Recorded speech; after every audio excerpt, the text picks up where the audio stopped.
Blog Talk Radio.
Hello, everyone. Welcome to Damn You Hollywood. I'm Robert Winfrey.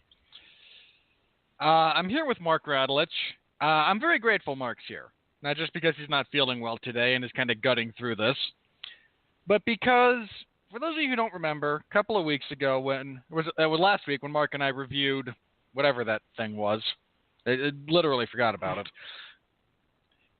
He said that if he could not find even base entertainment value in Transformers The Last Night, he was going to call it quits, at least for this show. I was going to have to call up somebody else and do the show with someone else, which is not the worst thing in the world. There's a lot of great people who are more than happy to pinch hit as far as that goes. But I'm so glad Mark is here because he and I need to have this discussion.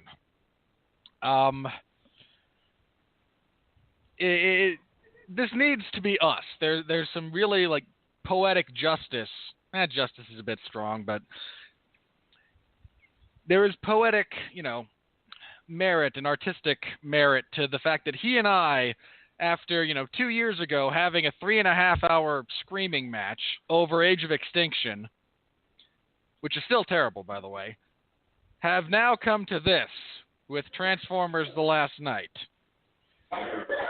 And one of us is going to be proved, proved is really the wrong word here. But it is those two opposing views that are finally going to clash over this, and we're going to settle it, I hate to say once and for all, because, well, there's more of these movies coming, but at least for the sake of this little, two-part of whatever of this, I think they're planning a trilogy as far as, you had the trilogy with Shitty LaBeef. Now you got the trilogy that was supposed to be with Mark Wahlberg, but Mark Wahlberg looked at this movie and said, I ain't having no more of that.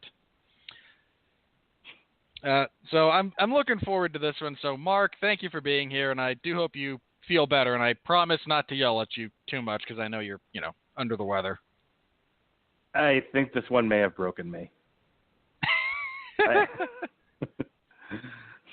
When you lose me in the Transformers franchise, you done fucked up. Look, I was genuine in my love of Age of Extinction. I really do enjoy that movie. Here's my problem with The Last Night. This was one of those, this was kind of like porn, where it was entertaining what was in front of me. I know I've used this before, but the flashing images on the screen were entertaining, but when it was over, I was like, okay, well, that wasn't good. But, yep, I was entertained for 2.5 hours.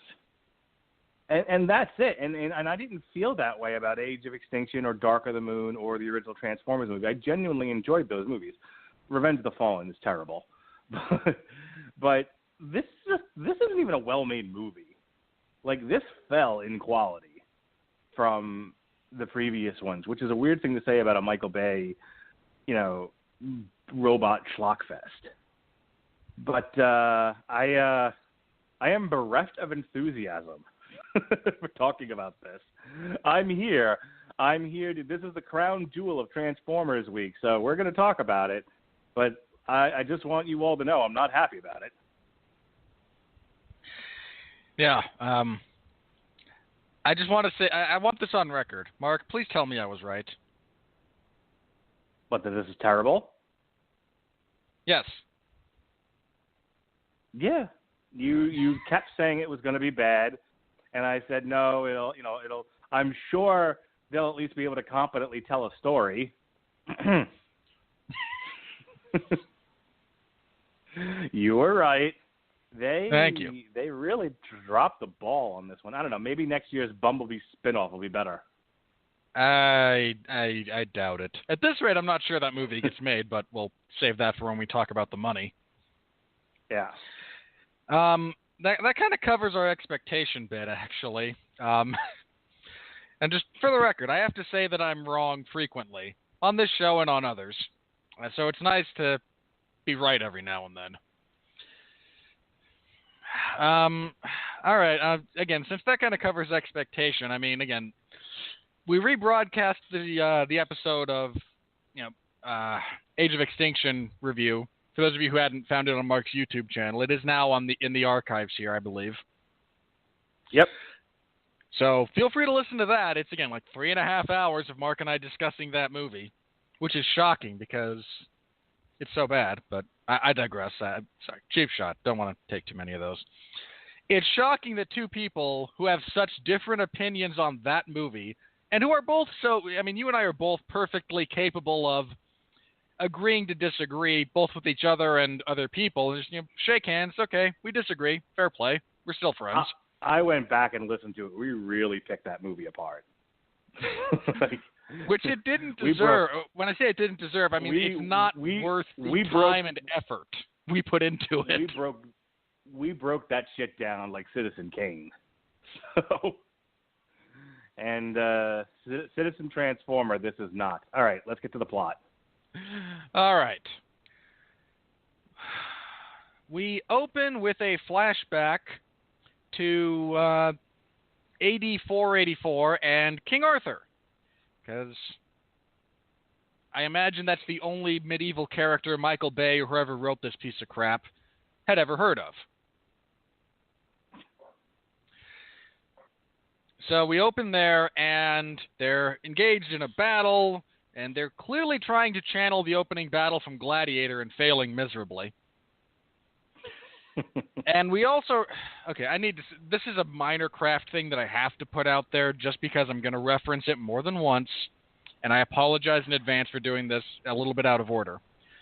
Michael Bay's sense of humor in film and sense of comedic timing in film are terrible. They are just terrible. Needs to be said. They're, again, fighting this battle to stave off the Vikings and the Saxons, and their only hope is Merlin, a slightly drunk Stanley Tucci. And the drunk Merlin is just stupid. It's just stupid.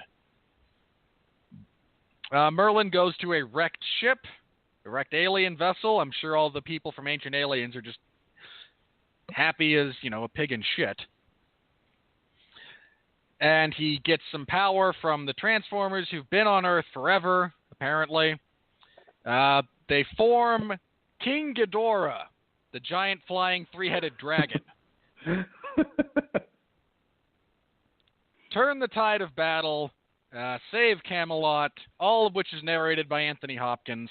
And I hope he cashed that check, man. I really do. That's all I'm saying about his performance.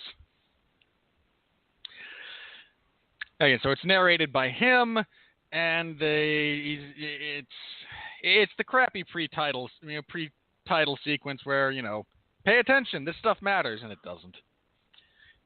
Back to the present day, we get an exposition dump, and there's a lot of those here. The governments of the world have come together. They can't come together on anything, mind you, but they've come together on this. And Transformers are now illegal aliens. See, it's funny. I thought they were in the last words. movie. I thought the Transformers were illegal in the last movie. That's how they were ending up with the Transformium. I know, right? And yet, apparently not, because they felt the need to... I don't know, take it a step further. I don't know. It's stupid. It's just stupid. There's so much stupid in this movie. Anyway, they've been declared illegal. They're being hunted down by an international task force known as the TRF. And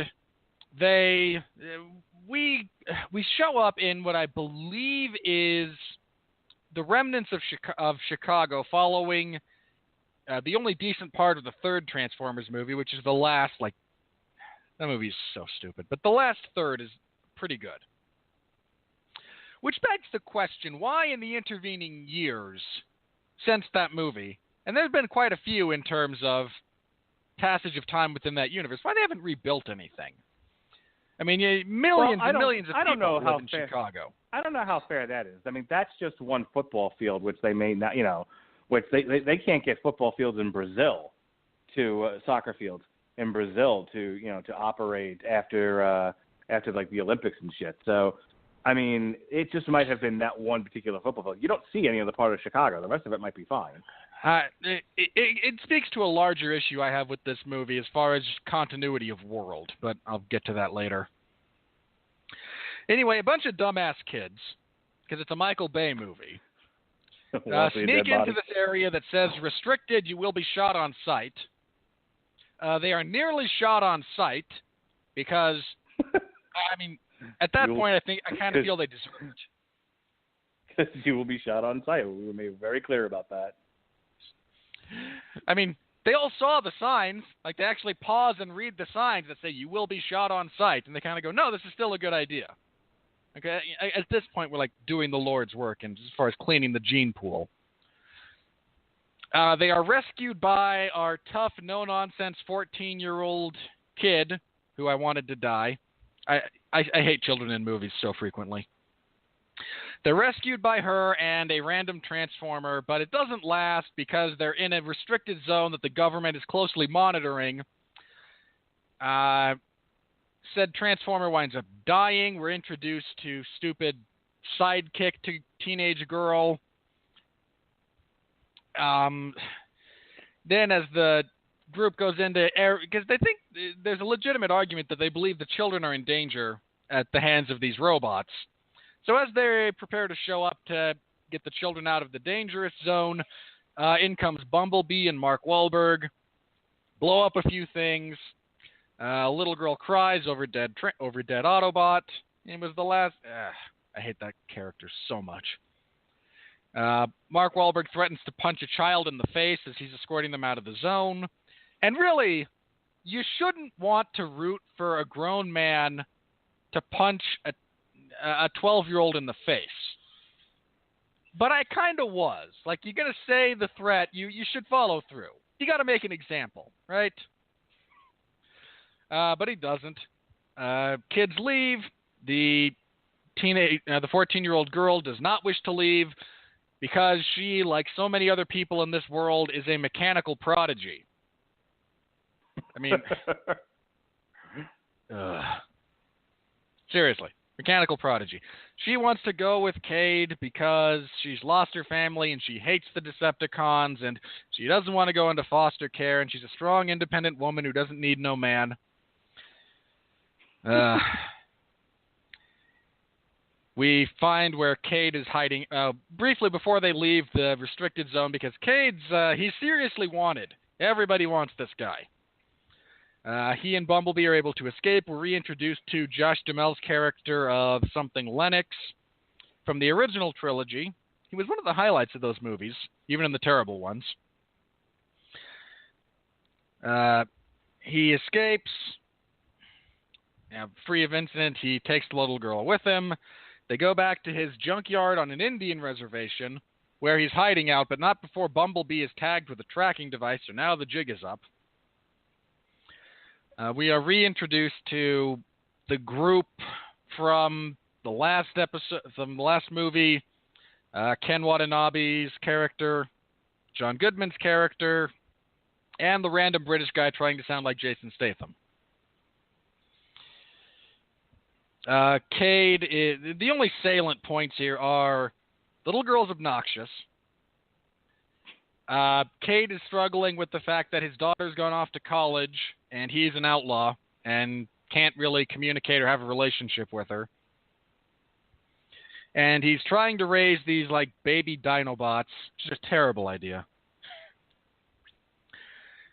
This goes south because off in the vast recesses of space, after Optimus Prime sprouted intergalactic rockets at the end of Age of Extinction, he has found Cybertron again. An impressive bit of, he must have been hauling some serious ass. I mean, those rockets are powerful things. I mean, the distances. People, sorry.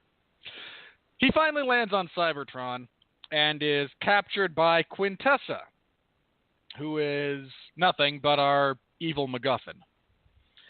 She wants to utilize Prime's abilities, because Optimus Prime is awesome, to reclaim the staff that was given to Merlin in the prologue and drain the life out of the planet Earth, which is actually Unicron, which they threw out there like it means nothing. I mean, it really bothered me. Like, genuinely bothered me. Like, no, it's Unicron. It's not Earth, it's Unicron. Like, no, we're not living on a... I know who Unicron is. Mark now knows who Unicron is.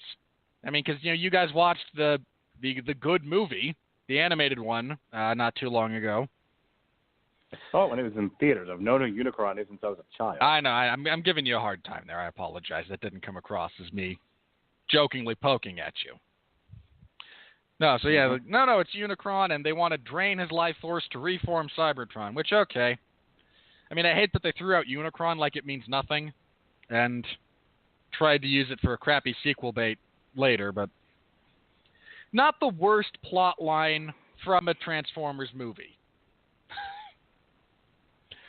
So they they somehow propel the remains of the planet.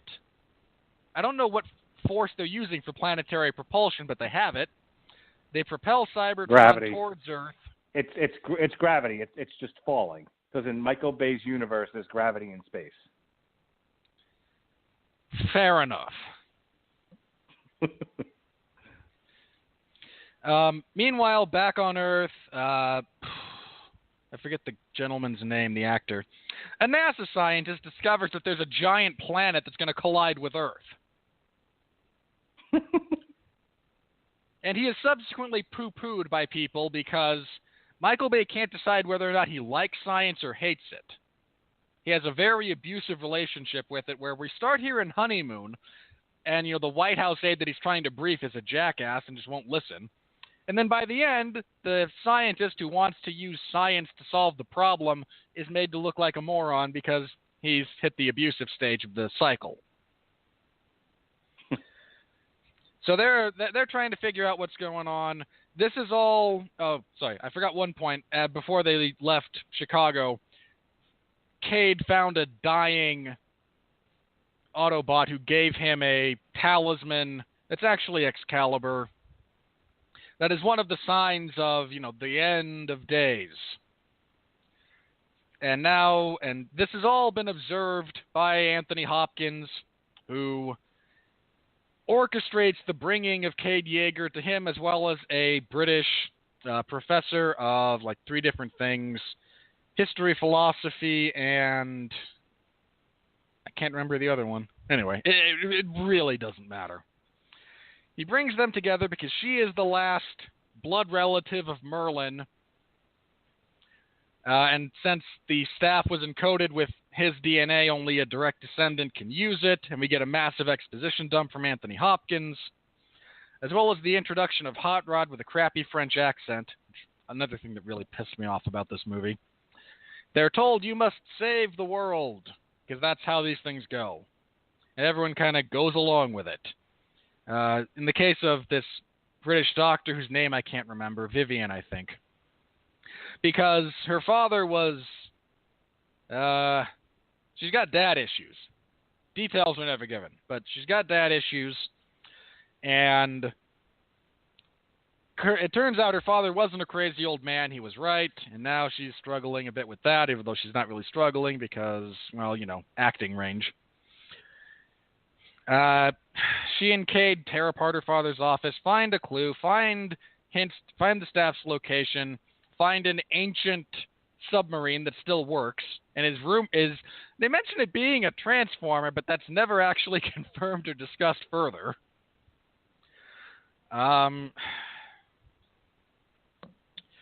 They find the staff.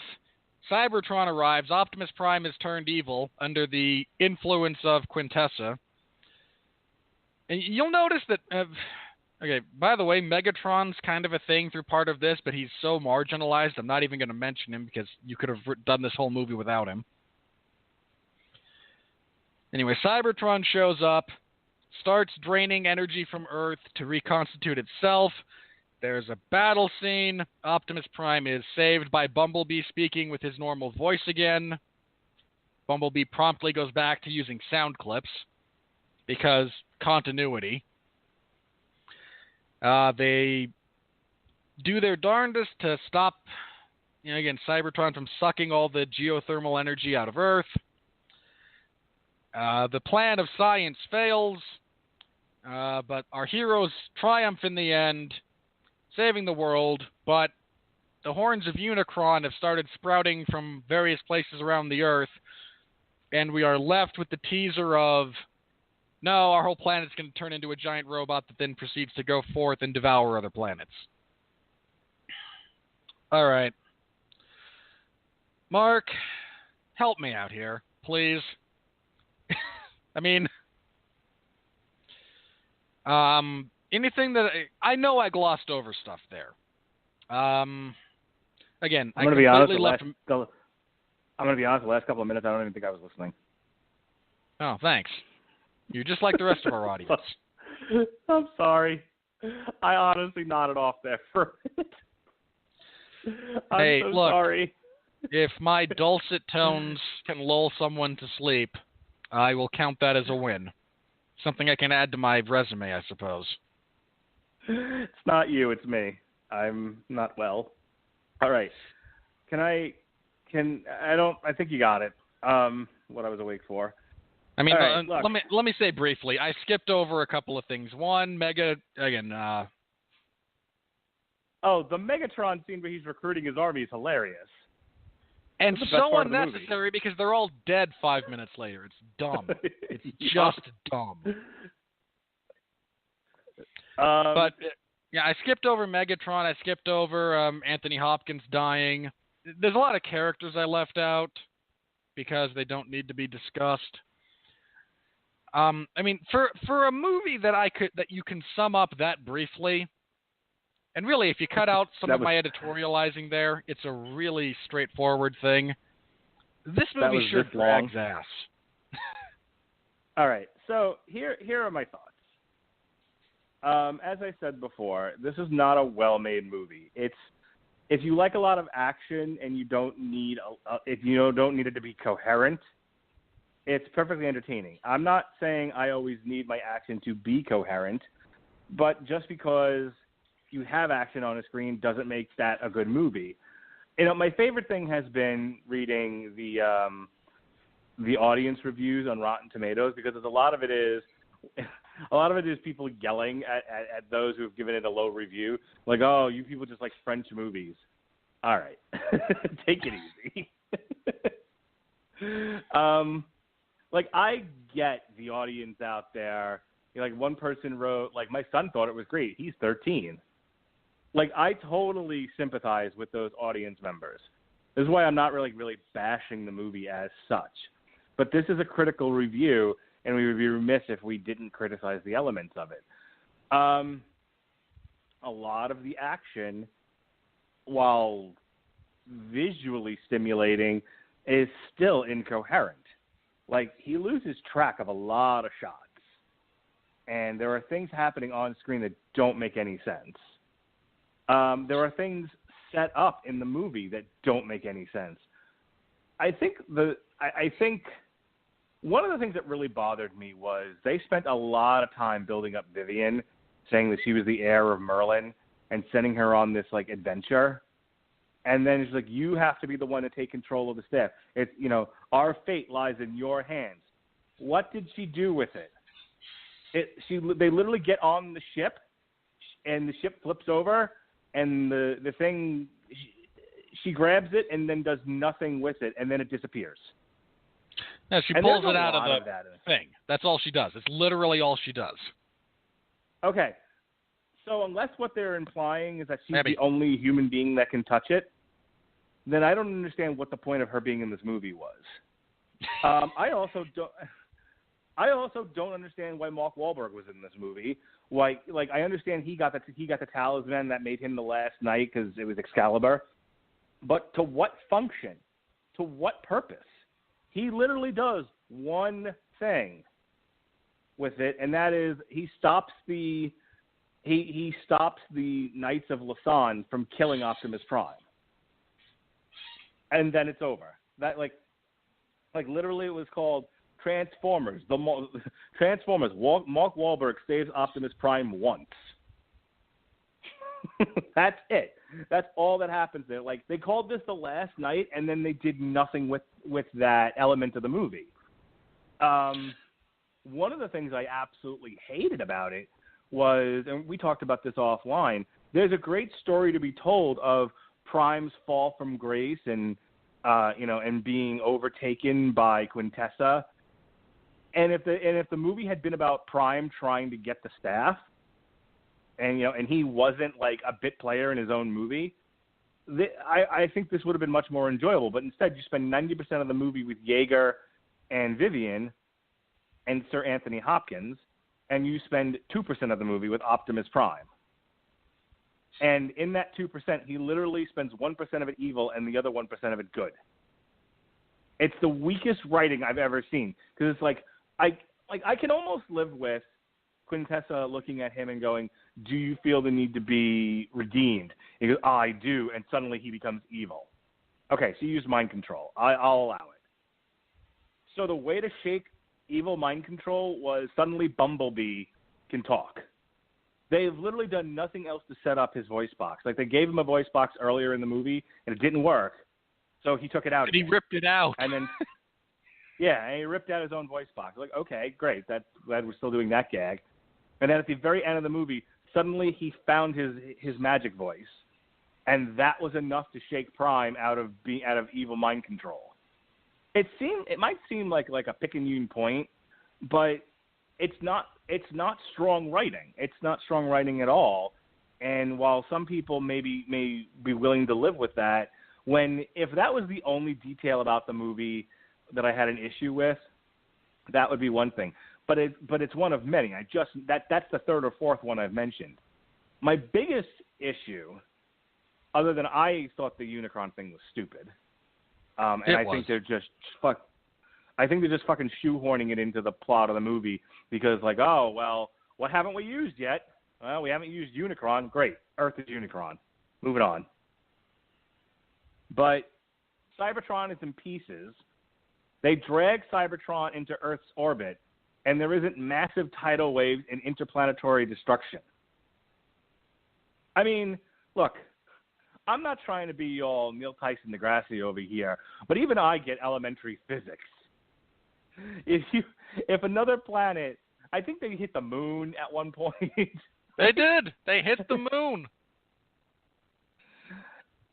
I mean, there comes a point where I can't accept that this is fiction anymore. This has gotten too stupid.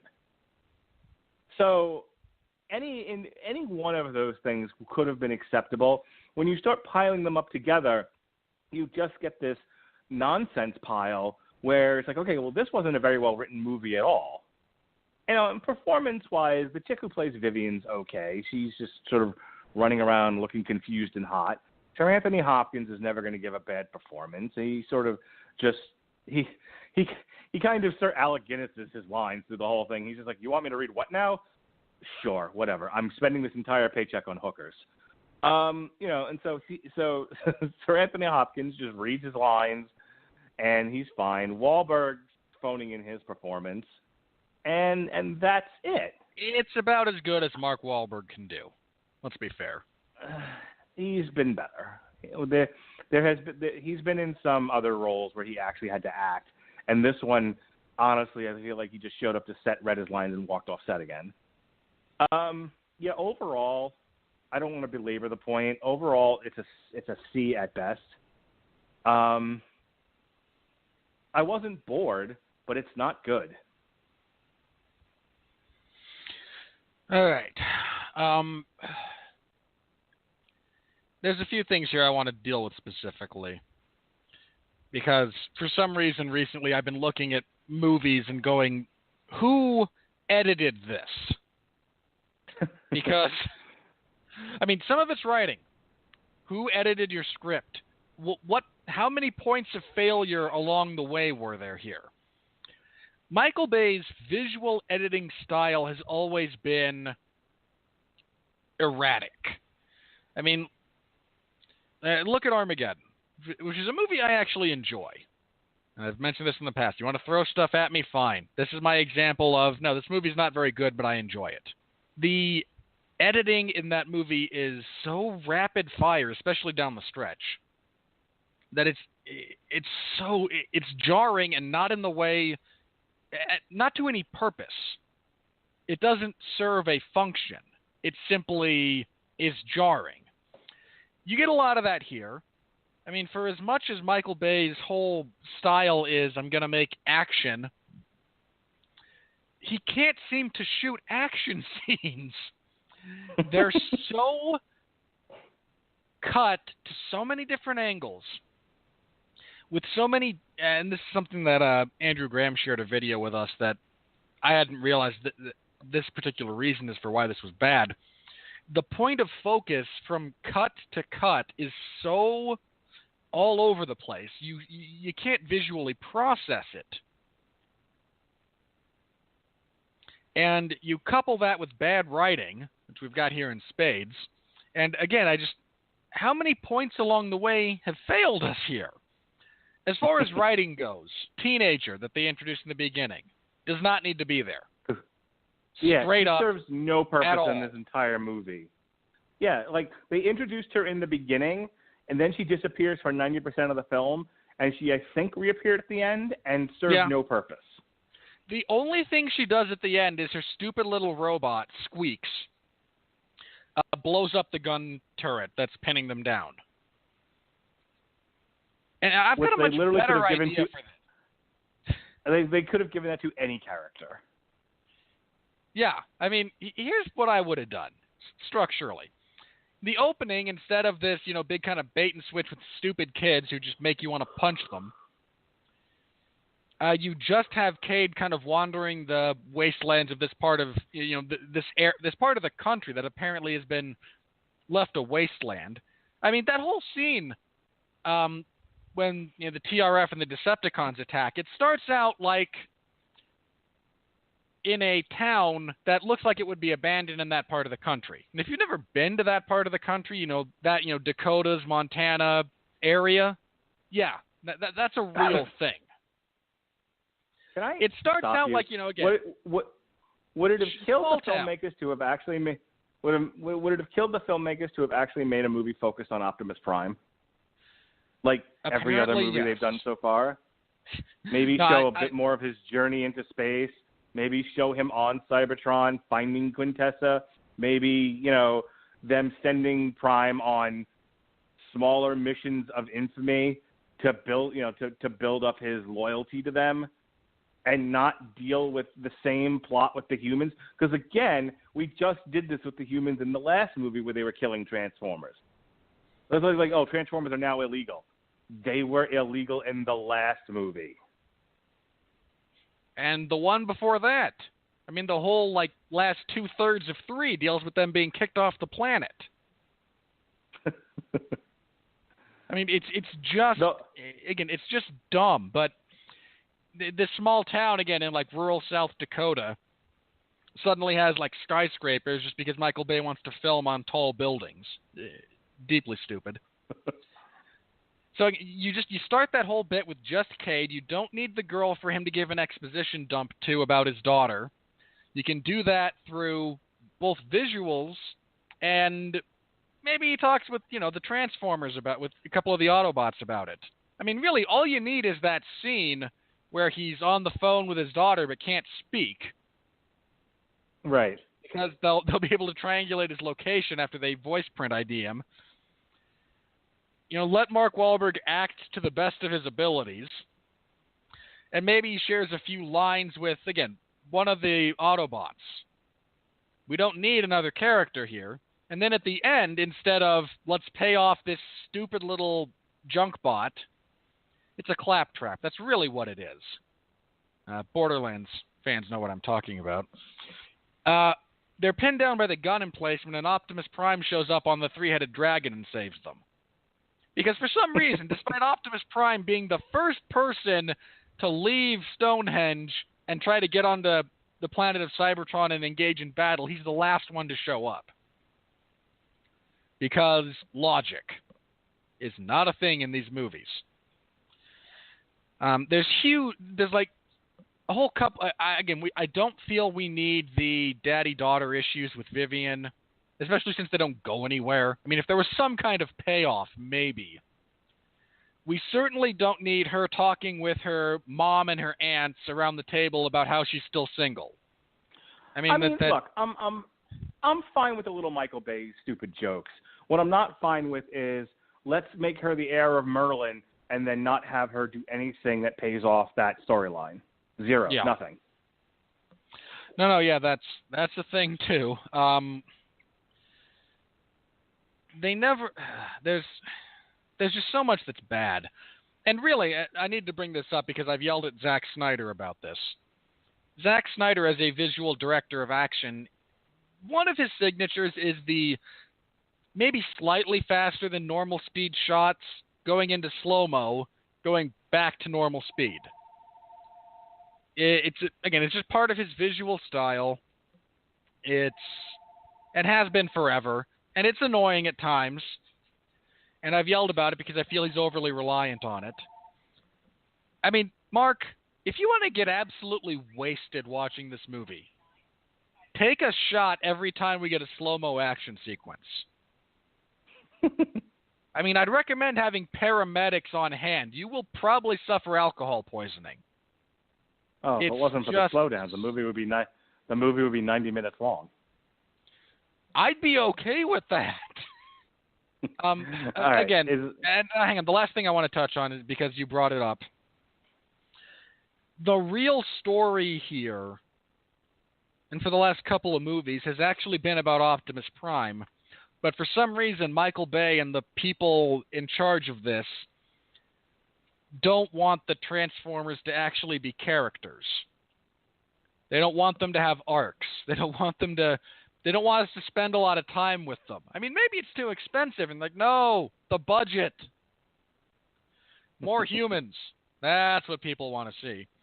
But the best thing about Age of Extinction, that's a very low bar to clear, I'm well aware,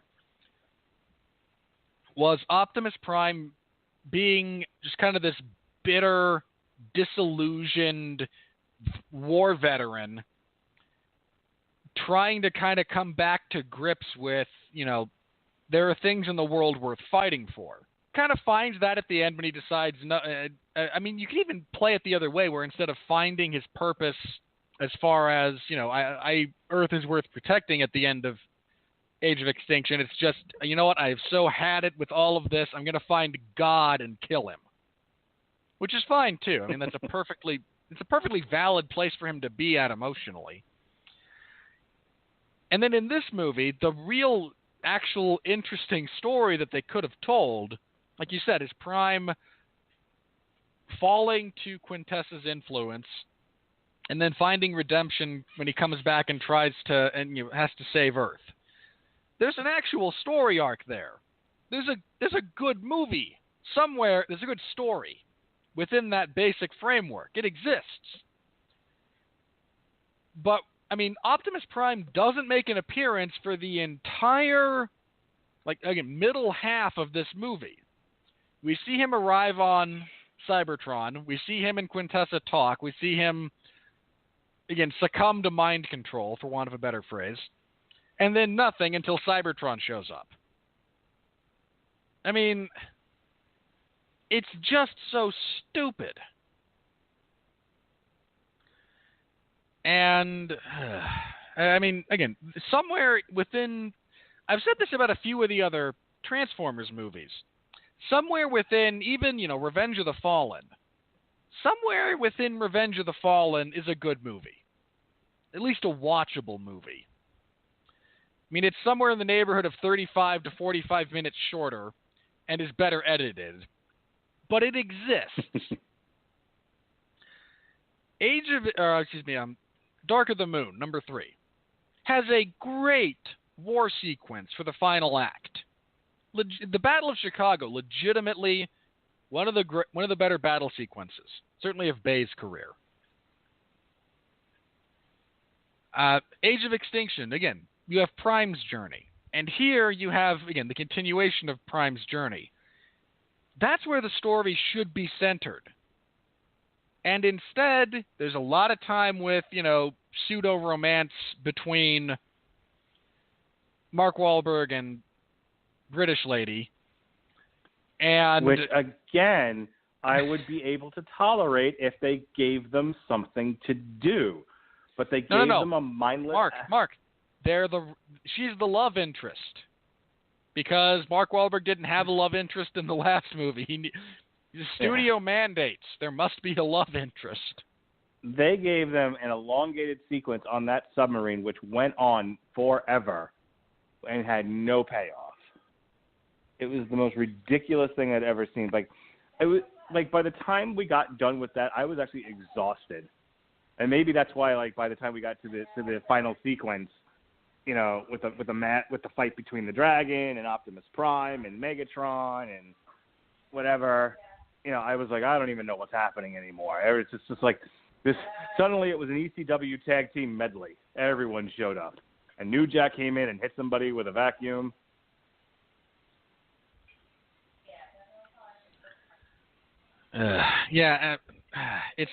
And again, you could have actually cut Megatron completely out of this movie. I mean, that bit where here's the other thing that kills me. When he gets his, compatriots released, as though it's not patently, completely obvious that Michael Bay is pandering here, he actually refers to them as his crew. Now, make your own inferences about that based on voice patterns and visuals pertaining to the robots that he has released. I'll leave that completely up to you guys. I mean, again, that whole thing should have been cut because they're all dead 5 minutes later. It's a superb waste of time. What a waste. No effective payoff. All right. Anything else? I hate sequel baiting. I know you do too. And that's all, really, that's all this movie is. I mean, with some of the others, they've at least been somewhat self-contained and not like, please... I mean, again, we said this about a few other movies that we've reviewed, where it felt like there's so many issues of writing and issues of story that were shouted down when someone brought it up because we'll fix it in the sequel. Right. And I feel like that finally really cropped up here. I mean, the others are only loosely connected via characters rather than overarching stories, which has its own set of problems. But at least you never necessarily feel like they're pandering to you the same way as they are here, in the sense that you're going to see this anyway. Who cares if it's good? We've got another one coming, and it'll make more sense there. I mean, they baited you a bit with... strangely enough, this felt like the most cynical of the 5 movies. Like, at least with the first 3, I felt like they were trying to tell, whether they succeeded or not, the whole of this conversation, but they were trying to tell a cohesive story. And with Age of Extinction, clearly this was the beginning of what should have been Optimus Prime's story. But, you know, in and of itself, it told a complete story. Age of Extinction, I think, from soup to nuts, was a complete story. And even though it ends with Prime going off into space, it was sort of the last bit to a story that had concluded itself, which I was fine with. With this one, it was like, this just seemed like it was connective tissue to another story they wanted to tell, almost as if they were bored midway through this movie, like, we want to do something. Wah! I'm bored. I don't want to do this movie. I want to do Unicron. Can we get to Unicron? When are we going to get to Unicron? Unicron. Look, Michael, I know you have a problem with this, but just make the movie you said you were going to make. You can put your blocks in their separate color piles, and then we'll deal with... No, Unicron. I want Unicron now. Yeah, it's... I hadn't thought of it in those terms, but yeah, I agree with you. This really does feel... I mean, again, I thought Age of Extinction was crap, but at least within and of itself, the story... but my issues with Age of Extinction are quality of writing more so than structure of writing, and editorial choices, which is kind of the crux of what we discussed last time. Here's where you need to make these cuts. And here's how we can improve this. And this one, yeah, like halfway through, they just decided, screw it. You know, we've got half a script. We'll stretch it out with prolonged action sequences that don't matter. And exposition dumps. And John Turturro, for some reason. I love John Turturro, all right? He is the best part of these movies. Any of the Transformers movies, John Turturro is the best part of them. All right? Let me be very clear about that. Nope. I still can't get it out of my head when he's like, you're a bad girl. Bad girls are hot. I like them. I'm like, ugh, you perv. Again, it's intentional, right? And don't get me wrong, it's stupid. It's horrible. It really is. I'm not defending the quality of the writing. He was like a government agent when he said that. Yes, because Michael Bay hates the government. Haven't we established this already? Okay. But no, again, he is the best part of these movies because he's actually somewhat humorous. I mean, great character actors can do that. And John Turturro is one of the finest character actors of his generation. And here all he does is talk on the phone to Anthony Hopkins. I mean, you ready for this movie is just bad. It's poorly constructed. It's poorly put together. The acting is serviceable, but I mean, again, like you said, Anthony Hopkins is never going to really give a bad performance, but there's only so much you can do with the material. No. All right, you ready for the money? I don't know, yeah, because that really is the interesting thing about this movie in particular. Because, yeah, go ahead. Here we go. Here comes the money. Here we go. Money talk. Here comes the money. Money, money, Dollar, dollar. All righty. On a budget of $217 million, we currently stand at $272 million. Transformers 5 opens with the franchise low as Wonder Woman surpasses Batman v Superman domestically. Paramount's Transformers The Last Night took the number 1 spot this weekend as expected, but that opening was the lowest the franchise has seen thus far by a rather significant margin, as a lot of attention will now turn towards the film's international run. Yeah, basically, if this doesn't do well in China and like India, it's not looking good for this franchise. Only one of the previous 4 Transformers features opened on a Wednesday, and that was 2011's Transformers Dark of the Moon. the third feature in the now 5-film franchise, and it debuted with $162.6 million over its first 5 days in release, $97.8 million of that from the 3-day weekend. By contrast, Transformers: The Last Knight brought in a mere $69.1 million over its first 5 days in release, an estimated $45.3 million of which over the 3-day weekend. While this is relatively on par with the $70 million industry expectations, it puts added pressure on the $217 million production's international run. And then it gets into some of the foreign receipts. Let me say this. Looking at worldwide for just a moment, Pirates got off to a slow start too, and it's currently the number 4 movie in the world behind Guardians of the Galaxy at $680 million. So, is there time and space for this thing to pick up an audience? Not in the United States there isn't, but around the world, I don't see why not. When I look at Pirates of the Caribbean, it did $160 million domestic, but $519 million overseas. When I look at The Fate of the Furious, $225 domestic, $1 billion overseas. So, and that's more than Beauty and the Beast. Beauty and the Beast was $500 domestic, $753 overseas. So, I think American audiences are kind of experiencing this sort of fatigue and frustration with the Transformers that we're talking about. And so they're having a difficulty finding an audience there, but they don't really make these movies for just American audiences anymore. They make them for large foreign audiences who, I don't know, maybe they're not as critical or they don't care as much. I don't know.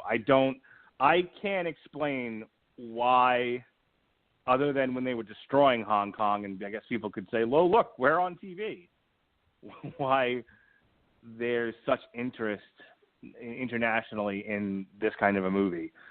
But maybe this is a high watermark. Maybe this is one of those moments where even the foreign audiences look at this thing and go, huh, we now see things the way you do, Americans. This is shite. In any case, rounding out the top 5, we've got Beauty and the Beast, still in the number 1 spot. Can't knock the hustle, baby. Fate of the Furious, number 2. Guardians of the Galaxy, still hanging on there at $850 million. Not quite hitting that $1 billion mark like we thought. Pirates of the Caribbean, I don't think it will at this point either. No. It seems to be petering out. Pirates of the Caribbean is currently at $680 million. Wonder Woman is at $657 million. Logan at this point is just, sitting there waiting to see how many more films can make more than it did. At $618, and then you've got rounding up the top 10, Kong Skull Island, Boss Baby, 50 Shades Darker, Your Name, and that's that. The Mummy is currently sitting at $344 million at number 12. That's ahead of The Great Wall and Resident Evil, Lego Batman. So Alien Covenant has died at $227 million, just ahead of Smurfs Lost Village.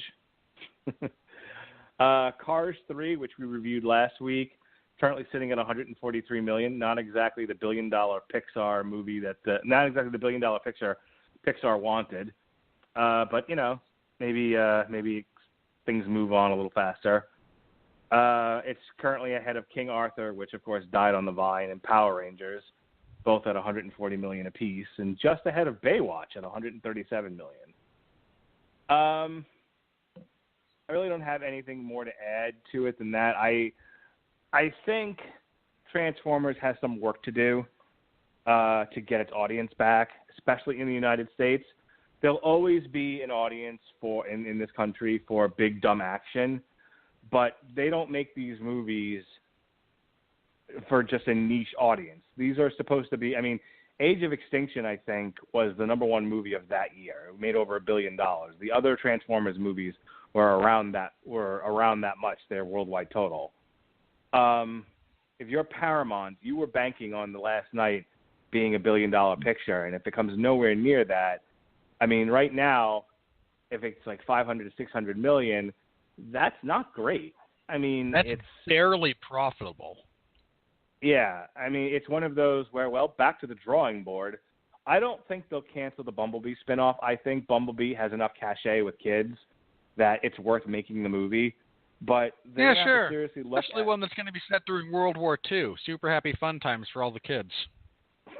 I thought it was, no, it's set during the 80s. Sorry, I must have misread.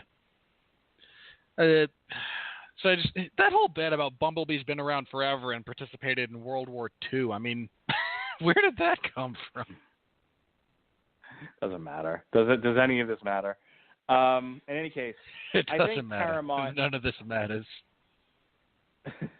Michael Bay has already said he's not coming back for whatever the next Transformers movie is, and it's slated for 2019. So I think they get another director on there. I think it's a conversation to have as to what director they want to right the ship. And and I think they've got some work to do with rebuilding the trust of the audience before this really starts to make some money. They're gonna need to do some adjusting on this next movie. But they've also written themselves into a corner because now the expectation is Unicron, and that's not something you're going to do on the cheap. And if you do, you're going to anger a lot of people. So we'll see. Okay, serious question here. Do you think Michael Bay poisoned this well on purpose? Like he knew he wasn't coming back for another one and went, you know what? Maybe I'm just going to make sure nobody else is in a position to do anything with this either. I legitimately think he got bored making this movie. Like I mean, I buy that as well, whatever. but I mean, just as a general thing, like somewhere in his head, he went, "Man, I'm bored. I've been making these movies. I want to do other stuff, even though my other stuff bombs, which it does, by the way." Bay only has real relevance as a draw for Transformers. I mean, I think the last thing he did that wasn't a Transformers movie was Pain and Gain, which I do believe struggled financially.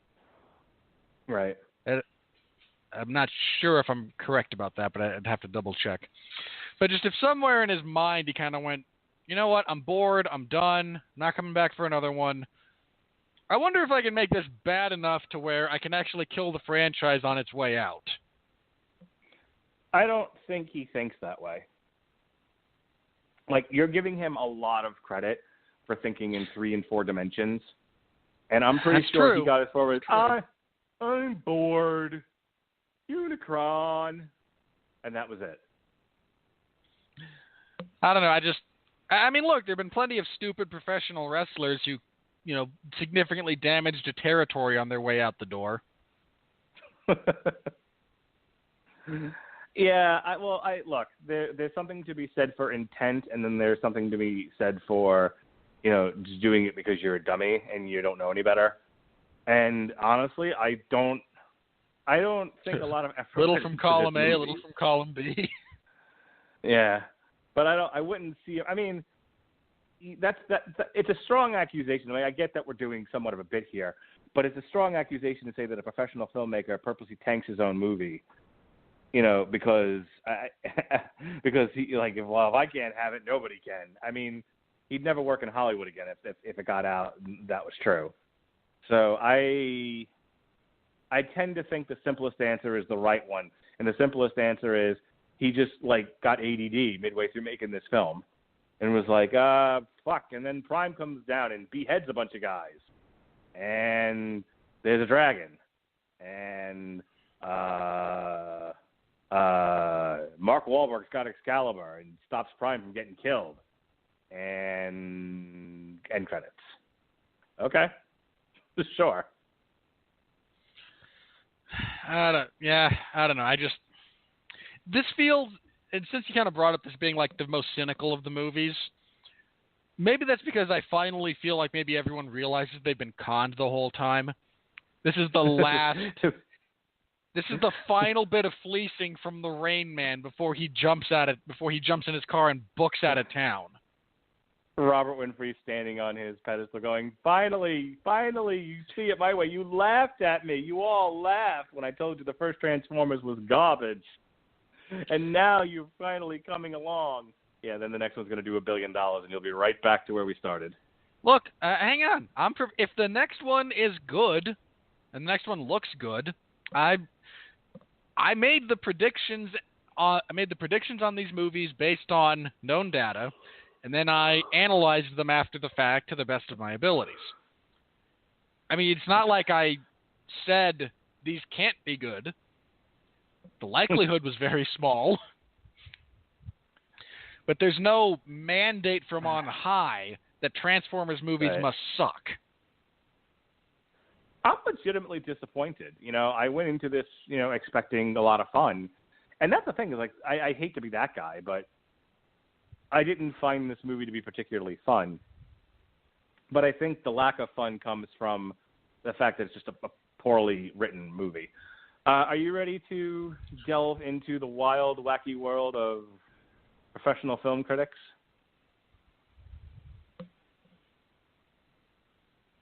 No, God! No, God, please, no! No! No! No! So this is the worst reviewed film of the summer, which I find hilarious.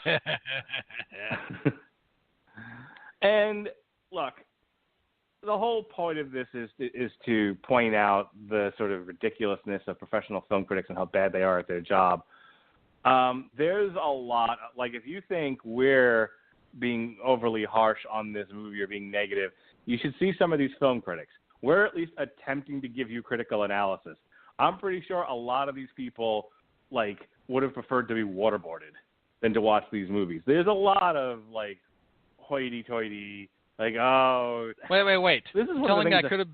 You're telling me you would have been okay with me being waterboarded for, say, 5 to 10 minutes instead of having to actually watch the movie? Nope, you don't get out of it. Damn it. Because I might have taken that. I know you would have. One of the things I hate about the Movie Fights podcast is they'll have a lot of these women who work in the industry, whether it's through like some sort of like podcast or whatever, like Collider, or they work in the industry proper, and they have such a highfalutin sense of what good film is that it becomes almost unbearable to listen to them talk. And it's like, as a critic, I think you need to give the room sufficient room to breathe and be its own thing and judge it on its elements, not judge it by the standards that you think a film should be. Because you are not the end-all, be-all of film craft. And I think we do a fair job of that here. So, and I'm just pointing all that out because as I read through these last night reviews, some of them are very funny, actually. I mean, obviously, a lot of the reviewers hated these things, but this is also becoming the in thing to hate to be a film critic and hate the Transformers movies. It's like, oh, I can't. It's like being a food critic and having a cheese dog. Like, oh, well, I can't lower myself to really enjoy a harmless snack. I have to point out that this is, that hot dogs are all lips and assholes, and the cheese whiz is horrible. But you don't. You could just appreciate a cheese dog for what it is. That said, I don't know. Did you want to weigh in there, or are you like, please shut up, Randall? I have no idea what you're talking about. No, I agree. I mean, look, one of the reasons that I like what we do here is you have your perspective, I have mine. We share our perspectives, but we also try to hold a film along what are generally considered to be best practices of filmmaking, and then go into, okay, so maybe this isn't the best movie within the following bits of context, but parts of it are good, and if it's only trying to achieve X, if it's only trying to achieve a certain goal, does it succeed at that goal rather than, well, it's not The Godfather, so it must be terrible. Right. I mean, again, you and I have different standards for what we enjoy, but yeah. Right. I mean, that's also the fun of this person. because we can differentiate a little bit between whether or not a film is enjoyable and whether or not it's successful. Again, to varying degrees in different places. I'm going to read a handful of these, but just know that it's a lot of the same review over and over and over again with these people. I mean, when you're talking about like a hive collective, they all think they're so witty. It's like, nope, you're all repeating one another. Tim Grierson of the Screen International. The end of the world can't come soon enough in Transformers: The Last Night. I mean, let me say this as far as that goes. Another way to get completely plastered watching this movie, take a shot every time someone says it's the end of days or the end of the world or some minor variation thereof. Because you will be blackout drunk. Let me say this. I'm getting a little, and I'm going to go back to movie fights again. A lot of the people on movie fights and a lot of these reviewers have this thing about, like, is this movie necessary? Do we need this? And I know I've said this before, but it bears repeating. Fuck you, people. You know what you need? Movies need to sell tickets. And if people are willing to buy tickets, then its necessity is irrelevant.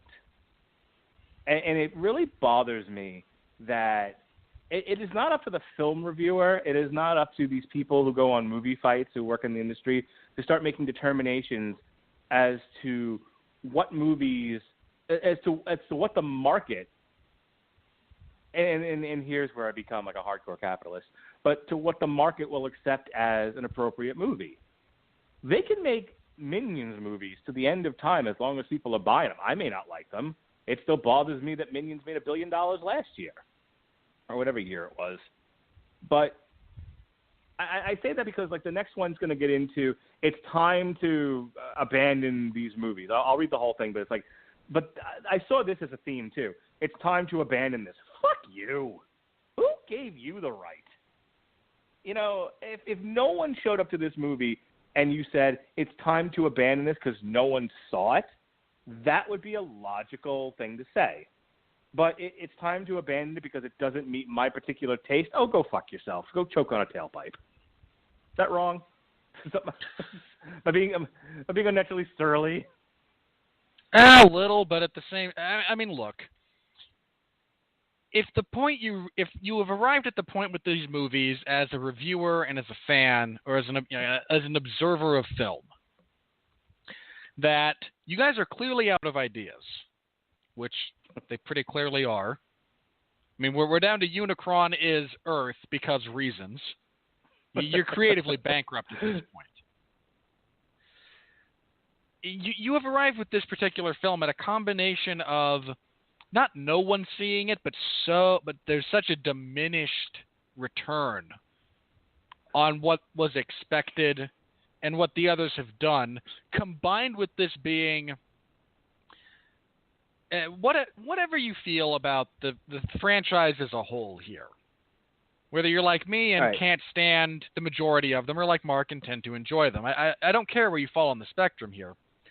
This is unequivocally, in terms of currently box office receipts, critical reception, and film craft, the worst.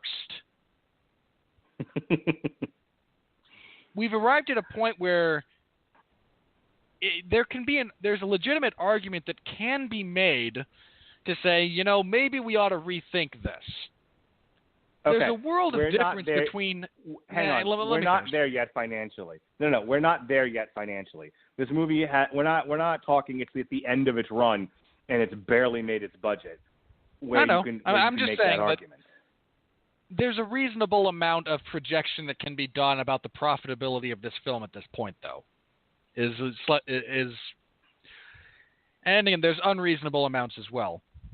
But there's a world of difference between looking at a film in terms of both reviews, craft quality, fan response, because believe it or not, the average fan response from this, I seem to recall on CinemaScore, is a B or a B+. And really... Depends on the age group. It depends on the age group. Like, younger people rated it an A, believe it or not. Fair enough. Well, look, young people are entertained by jangling keys.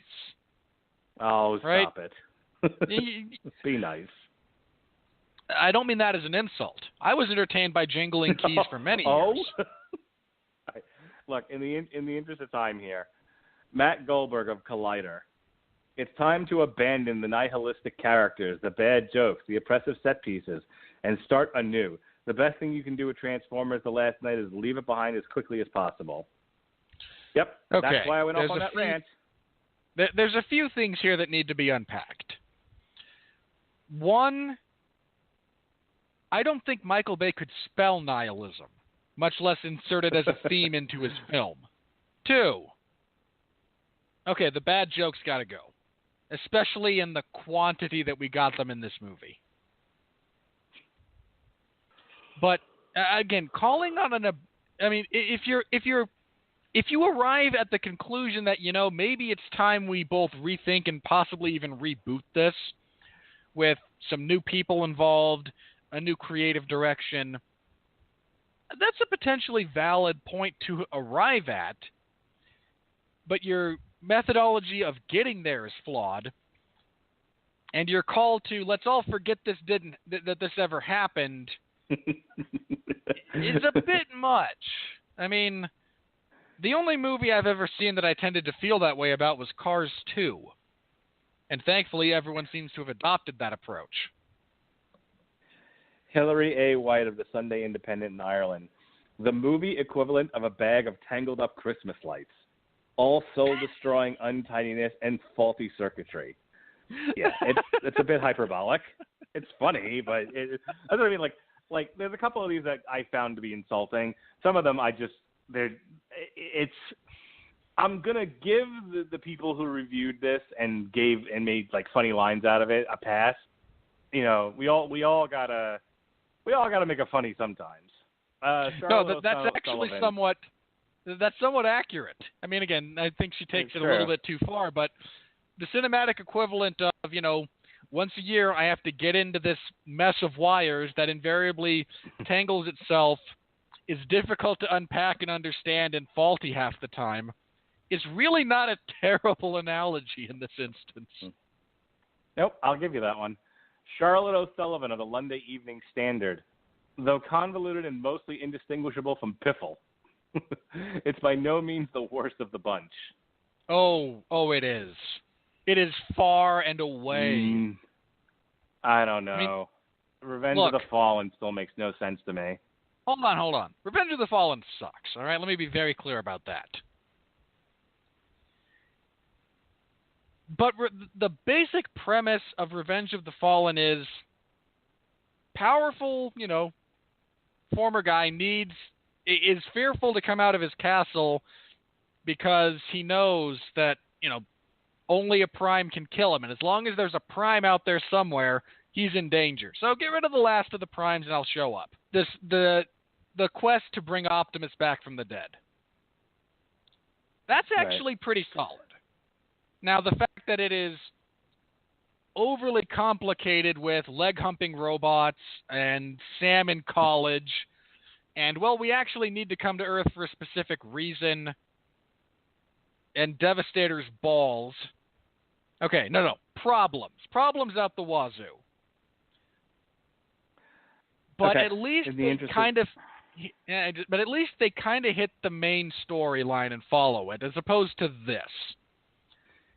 And maybe it's a close race between this and Revenge of the Fallen, but I don't think it's that close. Your mileage may vary. Fair enough. Evan Griffin of the Young Folks.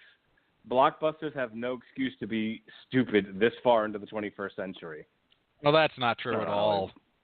Yeah, just say. That's just fundamentally untrue. Hold on. I hate most stupid movies, right? I've been crying for years on this show about blockbusters that are dumb, making a lot of money. While there's one or two a year, usually more than that, but there's a few each year that can be big budget, can be entertaining, and can also be well-made, thought-provoking, interesting, along those lines. However, the point you've arrived at here, sir, is that there's no excuse for them being this stupid. Well, let's rewind the clock 2 years, right? And let's have a look at Age of Extinction, which, for as much as there's people out there who love and enjoy it, and God bless you, it's a very stupid movie. Let's take a look at the second highest grossing movie this year, shall we? Because Fate of the Furious is not exactly intellectual candy. No, there's a perfectly valid reason that they're still making stupid movies, because they still make money. Right. Your conclusion is deeply erroneous. Tim Martain of the Mercury. Michael Bay's latest big robots action movie is partly based on King Arthur legend because, well, why not take a big steaming dump on that story as well? Like I said, some of these are funny. Fair. I mean, look, I think I said at the top of this, we start with a flashback to King Arthur because that's the only historical figure Michael Bay's even aware of. I can kind of stand by that in this instance. Mm-hmm. Matt Brunson of Creative Loafing. At 7 hours, 15 minutes, this sets the record as the longest theatrical feature ever made. Keep in mind that I did not have a watch on me during the screening, so my estimate of the running time may be slightly off, but it certainly felt that long. Uh-huh. Yeah. No. It's a fair, I mean, he goes to excess here, but it's a fair point that this movie feels long. I mean, Age of Extinction was longer than this, and I pointed out, Mark and I both pointed out various places it could have been cut. But this feels longer than Age of Extinction. Much the same way that the Conan movie starring Jason Momoa feels longer than Conan the Barbarian starring Schwarzenegger, despite the Schwarzenegger movie running about 20 minutes longer. Emily Yoshida of New York Magazine and Vulture, top critic. I can barely summon a feeling about the last night. If anything, I feel slightly worried about how little I hated it. Yep. This is that. Hang on. I understand the perspective. This is a film review, not your personal diary or your therapy session. Well, I was watching this movie, and then I realized I have deep-seated issues with my mother. I mean, you're a professional film critic. You're proud of this? I got paid to, instead of talking about the movie, actually bring up that I'm worried about my own malaise because I can't be bothered to muster the internal angst to write about this as a terrible movie.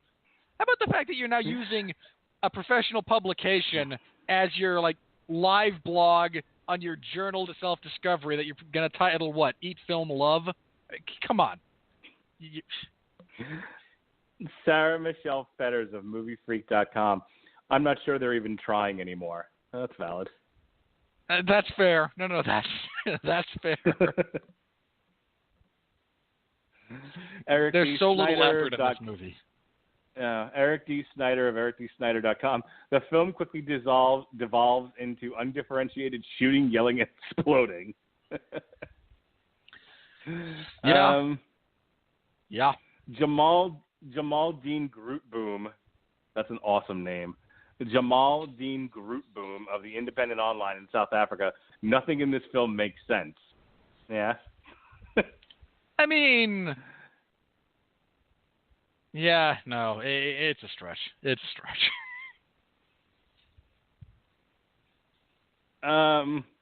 Sonny Bunch of the Washington Free Beacon. Transformers: The Last Night is kind of entertaining, and the way I assume riding a roller coaster while on meth is probably kind of entertaining. No, that's not the appropriate analogy to make. I mean, look, this gets brought up. I mean, you brought it up yourself. We're approaching pure spectacle absent storyline, right? Absent narrative, which is all porn is. Yes. It's just watch stuff on screen. Yep, said that at the beginning. I'm agreeing with you. That's why I'm bringing your point back up. Michael Smith of Tulsa World. After having seen 5 of these films, which equates to close to a day of my life I'll never get back, I can say Transformers 5 is on a level with Transformers 1. Oh, that's not fair. See, 1's actually the best of them, as a general rule. 1 has plenty of problems, but I will. You know what? It occurs to me that in the time that, much like this gentleman, the time I've spent watching these movies is time I will never get back. And I could have watched something good, like the first 2 Godfather movies. Oliver Jones of the New York Observer, and this is going to be the last one. I'm not even going to try to explain the story after watching this movie. I may never try to explain another story ever again. Well, we found someone this thing broke worse than you, at least. Yeah, it broke a lot of people, apparently. All right, next week on Damn You Hollywood is Despicable Me. It'll actually be July 4th. So is that going to interrupt your fireworks if we do that, or do we need to move this review? I think we'll be okay.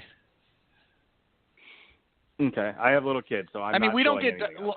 Look, these reviews wrap up around 9 my time, so it's only like just starting to get dark enough for it at that point. I don't think we'll have a problem on my end. Okay, then next week is Despicable Me 3. The rest of this week is Transformers week, as we said. We did Revolution on Monday. We also did an extra special Transformers the movie from 1986 audio commentary, the very first of its kind here on the Rattlers and Broadcasting Network. We've been asked for a while to do audio commentaries. Well, we're finally getting to them. We have? That will be the first. Yeah, believe it or not, I've been asked quite a number of times. So we've got that now. Tomorrow night on the Metal Hammer of Doom, we're going to review the 1986 soundtrack because it's awesome. And then on Thursday, Robbie, it really is. Ronnie Adams and I are going to review Transformers Prime Season 1, written more coherently by the people who wrote these movies, oddly enough. Like the series, like you would never think it was written by the same people. The Transformers Prime makes perfect sense. I imagine there were less studio notes. Just throwing it out there. Probably. In any case, yeah, it's a fun animated feature that was on the Hub. We're going to look at the first season of it, which I believe is 26 or so episodes. And then Friday, the Screaming Boy podcast is going to be all things Transformers, cups, crotch, and gun nipples. just listen to the commentary, you'll understand. But that's what Ronnie Adams is going to do. That's what we got going on this week. All right, what's going on in your world? Well, last Saturday I covered Bellator 180 / Bellator NYC and wanted to die because I hate Bellator. You're not a fan of circuses. I don't mind circuses. I imagine that if we were to complete that analogy. Hang on. What was so bad about this show? You had one that ended in an accidental injury. You had one where a big shock, Fedor got knocked out. And then you had one where Chael Sonnen. What was wrong with this event? It was a UFC event. But my point is, he was doing the same exact thing in the UFC. I hated it when he was doing it in the UFC. Let's be fair. Right, so I've hated Chael Sonnen for a long time. So this isn't about this being a circus, then. This is about you didn't like who fought. No. I don't like Bellator in general. The fact that I was watching Vanderlei Silva and Chael Sonnen on a Bellator event was just like giving myself a paper cut and then soaking it in salt. Okay. I don't understand. Hang on, since you asked, let me be brief. Bellator, as a general rule, is the antithesis of what I enjoy about MMA. Now, that's just me. I got that. All right? This is not objective. This is not... I believe I said that when you said you don't like circuses. I like circuses. I don't like... Again, let's complete that analogy then. If this is the circus, then in this particular instance, I prefer to... I'm against animal cruelty, right? Okay. I like circuses. I really do. I don't like circuses in MMA. And that's what Bellator is. Right. I didn't suggest you don't like Ringling Brothers. I'm saying you don't like spectacle in MMA. I don't like pointless spectacle. I get the need for big events. I get the need for big personalities. But Fedor, who shouldn't be fighting, and still nearly knocked out Matt Mitrione. Chael Sonnen and Vanderlei Silva in 2017. This was the most Bellator event ever, right? The fight leading into the pay-per-view was awful, which everyone said it would be. Anyone with half a brain who saw Ryan Bader and Phil Davis are fighting for 5 rounds and thought, oh, well, that might not suck. I mean, what are you doing? Then the opener was all right. Then you had the hot free agent, the hot prospect debuting in professional MMA get tapped out in 24 seconds. Yeah, that actually came up in the Fact or Fiction questions I got sent today, and I'm like, who thought this was a good idea? Scott Coker. I don't know. Then you have your homegrown champion and face of your promotion, Michael Chandler, go down to freak injury inside of 3 minutes because he couldn't walk right. Then you have Fedor and Matt Mitrione I wanted them to knock each other out, a double knockout, just because it would have been, again, the most Bellator thing ever. Then to derail even the freak show fun aspect of this. Not what I watch MMA for, but there are those who enjoy that. Let's just grind that to a screeching halt for Neiman Gracie versus Dave Marfone. And then Chael Sonnen's going to fight. And again, anyone with half a brain knows, well, if he can double leg you, he's going to hold you there and whisper sweet nothings in your ear for 15 minutes, which is all he did here. Yep. I not at all. And then deliver a cringeworthy promo, which, guess what? He did.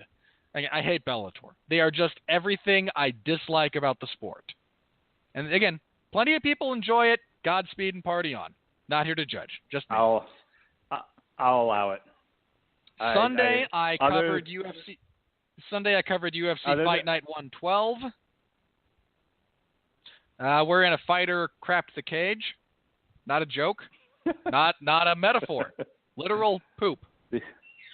Shit happens. Indeed it does. It was not the worst event. I mean, BJ Penn fought, which is just depressing at this point, and lost, which was expected. The main event sadly ended in controversy. It was just a night of fights. I mean, none of it was great, but none of it was really awful. This Sunday at 8 p.m. Eastern Standard Time, the 411 Ground and Pound radio show will be previewing the Ultimate Fighter Season 25 finale.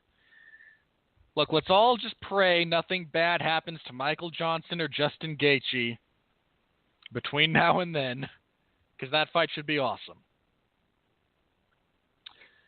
The rest of that card is nothing. It's a lot of nothing. We will also be previewing UFC 213, which is baller. No, seriously. The main card for UFC 213, this card's not going to draw a whole lot, but this is an awesome card. The main card is Amanda Nunes versus Valentina Shevchenko for the bantamweight title. These two had a good fight the first time around. They've both gotten better since then. Yoel Romero and Robert Whittaker for the interim middleweight belt. They're deciding who the best middleweight in the world is. It's between these two. Great fight. Robbie Lawler's fighting Donald Cerrone. I mean, come on. Do I have to sell you guys on that one, MMA fans out there? Fabricio Verdum and Alistair Overeem are fighting. That could be ugly. And Anthony Pettis is fighting Jim Miller. Guys, please. That main card is great. I'm just hoping it holds together. So we'll be previewing those two events. Then July 7th and 8th, I'll have coverage of those two events back-to-back because yay me. So stop by in the MMA Zone of 411mania.com to follow along, say hello, tell a few jokes. I appreciate it all. So you can look forward to all of that. And then next week, Mark and I get to talk about Despicable Me 3. And see how I'm kind of looking forward to this. I mean, I liked the first two. You know, there's not a lot to dislike as far as those two movies go. So hopefully they can keep that up for 3. And yeah, I think that's it as far as major announcements in my schedule. for the next week. You went through everything you had to, Mark. I hope you feel better, and thanks for kind of gutting through your illness to be here and do this show with me. I'm okay. I got better as the night went on. I was shivering when we first started. I've been wrapped in a blanket through this whole podcast like an old woman, but I'm not shivering currently. So, whatever. Yeah.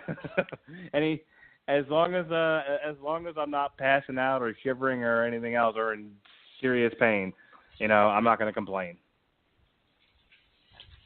All right. Well, I'm glad I could also get you to nap a little bit here and there. Wasn't your fault. All right. For Robert, that's it. For Robert. Go ahead. You got it. For Robert Winfrey, I am your mandated reporter, and frankly, I'm mortified. We'll be back next week on Independence Day. Be well, be safe, and behave.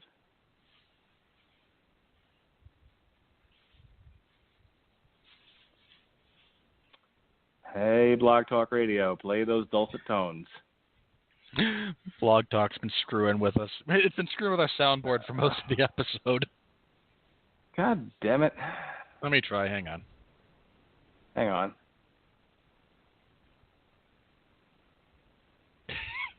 You know what? With apologies to Clutch, I think we're just going to call it there. As the perfect caveat to this episode, Blog Talk craps out on our soundboard. Night, everybody. There we go. Good night. Good night, everybody.